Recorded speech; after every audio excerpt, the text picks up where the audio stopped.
ওরা আমার নীলপরীর স্বপ্নের কথা জানে তো? নীলপরি? বাদ দেন না, কাল্পনিক ব্যাপার স্যাপার। না না না, বলেন না, অ্যাটলিস্ট আপনার কথা তো শুনতে পারবো। যে আসলে আমার স্বপ্নে একটা মেয়ে নীল শাড়ি পরে প্রায়ই আসতো, মানে এখনো আসে। ও সবসময় আমার দিকে তাকিয়ে থাকে, কিন্তু আমি যখন ওর সাথে কথা বলতে চাই আমি আর ওকে পাই না। আমার স্বপ্ন ভেঙে যায়।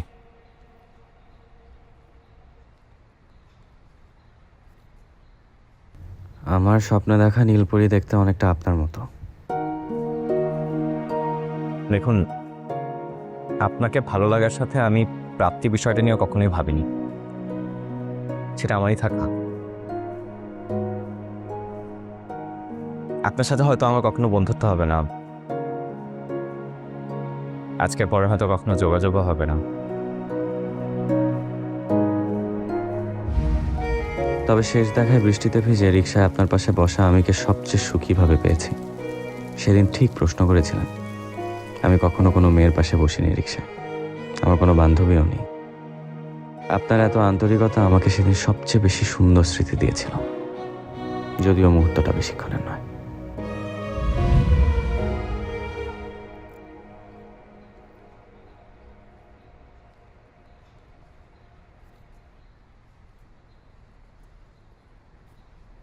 আপনার সাথে রিকশায় ঘোরার সেই স্মৃতি নিয়ে আমি সারা জীবন কাটিয়ে দিতে পারবো,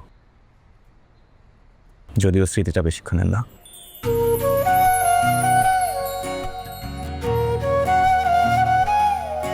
আসি।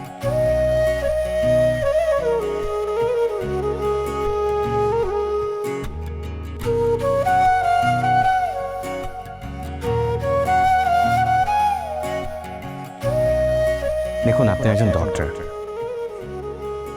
আমি সামান্য একটা চাকরি করি। মানুষ তো আমাকে রোস্ট করার জন্য বলে কর্পোরেট কামলা।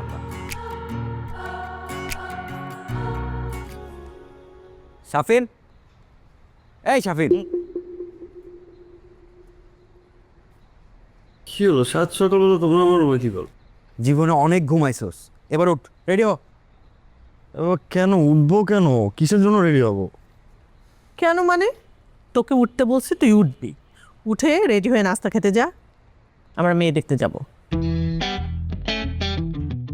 আরে, তোকে জিজ্ঞেস করেছিলাম না যে তোর কোনো পছন্দ আছে কিনা? হ্যাঁ মানে নাই, কিন্তু মা দেখো, আমি এখন মেয়েটা দেখতে যাইতে পারবো না, প্লিজ। না না, এইসব বলে তো এখন কোনো লাভ হবে না। তোমার যেহেতু কোনো পছন্দ নাই, আন্টি একটা মেয়ে পছন্দ করছে না, ওইটা এখন আমরা দেখতে যাবো। হাজারে পেঁচাল পারিস না তো উঠ। দেখ, আমারটা নিয়ে তোরা তো ভাবতে হবে না, নিজেরটা নিয়ে ভাব। আমারটা নিয়ে ভাবার কিছু নাই, আমার যত টেনশন তোকে নিয়ে, ঠিক না আন্টি? সব বাটপা। আন্টি দেখছেন গালি দিচ্ছে। শাফিন, উঠ তো, উঠে নাস্তা খেয়ে রেডি হ। আমি নিজে একটা পাঞ্চুয়াল মানুষ, এরকম লেট লতিফ পোলাপান আমার একদম পছন্দ না। ওঠ, তোমরা যাও তো, আমি রেডি হচ্ছি। বল। অন টাইম যাবো, তাড়াতাড়ি ওঠ। এই তুই কই যাস? আরে আন্টিকে একটু হেল্প করতে হবে না? রেডি হো, রেডি হো। চলে এদিকে।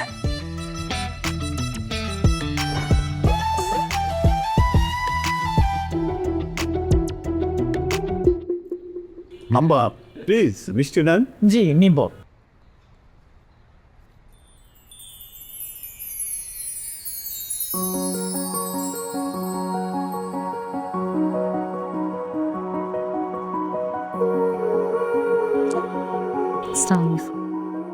ওয়ালাইকুম আসসালাম। মাশাল্লাহ, মেয়ে তো পরীর মতো সুন্দর। ও আমাদের একমাত্র মেয়ে, খুবই আদরের। আপনাদের আপত্তি না থাকলে ওকে আমি খুব তাড়াতাড়ি আমার মেয়ে করে নিয়ে যেতে চাই। আরে না না, আপত্তি থাকবে কেন? আপনাদের খোঁজ খবর নিয়ে তারপরে না আমি আপনাদের আসতে বলেছি। কেমন আছেন শাফিন সাহেব? জি না, মানে জি না মানে কেন করছেন? ঝিরে কাশু, কেমন আছেন? তোরা কি দুজন দুজনকে আগে থেকে চিনিস? কয়েকবার দেখা হয়েছে, টুকটাক কথাও হয়েছে। আরে বাহ, তাহলে তো খুবই ভালো। হ্যাঁ, খুবই ভালো যে ওদের আগে দেখা হয়েছে। শাফিন সাহেব, আপনার সাথে আমার কথা আছে। আমি আসলে মানে সরি। ইটস ওকে, সরি বলছেন কেন? আমি ব্যাপারটা ওইভাবে দেখিও নি। আসলে আপনি কিছু মনে করবেন না, আমি এখনো আমার বিয়ে নিয়ে ওভাবে ভাবিনি। আমি আসলে বিয়ের জন্য মেন্টালি প্রিপেয়ার্ডও না। কিন্তু আমি অবাক হচ্ছি আপনাকে দেখে, যে কিনা কথাই বলে না, সে 2 দিনের পরিচয়ে বাসায় মা বাবা নিয়ে হাজির। না না, বিশ্বাস করুন, আমি না আসলে জানতাম না যে পাত্রী আপনি। পাত্রে আমি জানলে আপনি আসতেন না। না মানে আমি আমি ওটা মিন করিনি। তাহলে কি মিন করেছেন?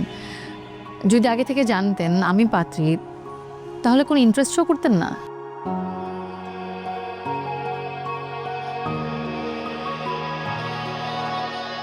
দেখুন, আপনি একজন ডক্টর,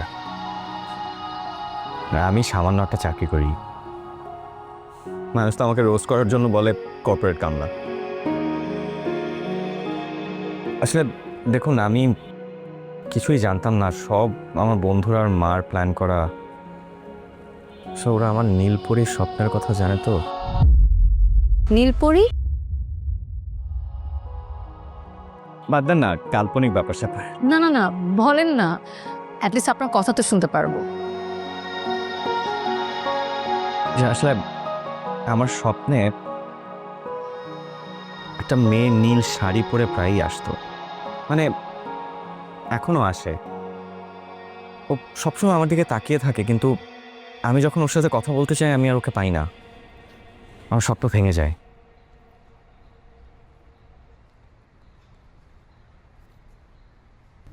আমার স্বপ্নে দেখা নীলপরি দেখতে অনেকটা আপনার মতো। দেখুন, আপনাকে ভালো লাগার সাথে আমি প্রাপ্তি বিষয়টা নিয়ে কখনোই ভাবিনি, সেটা আমারই থাকা। আপনার সাথে হয়তো আমার কখনো বন্ধুত্ব হবে না, আজকের পরে হয়তো কখনো যোগাযোগও হবে না।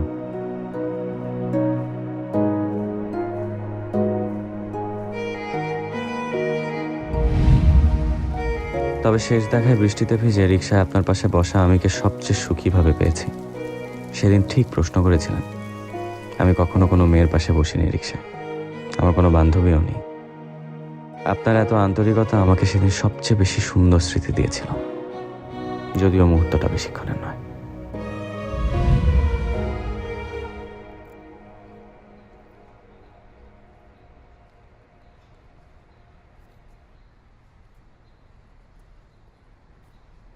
আপনার সাথে রিক্সায় ঘোরার সেই স্মৃতি নিয়ে আমি সারা জীবন কাটিয়ে দিতে পারবো,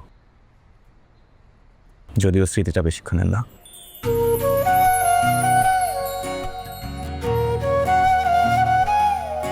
আসি।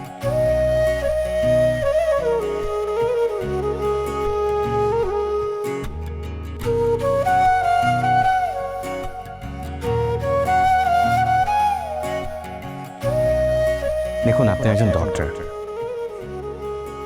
আমি সামান্য একটা চাকরি করি। মানুষ তো আমাকে রোস্ট করার জন্য বলে কর্পোরেট কামলা।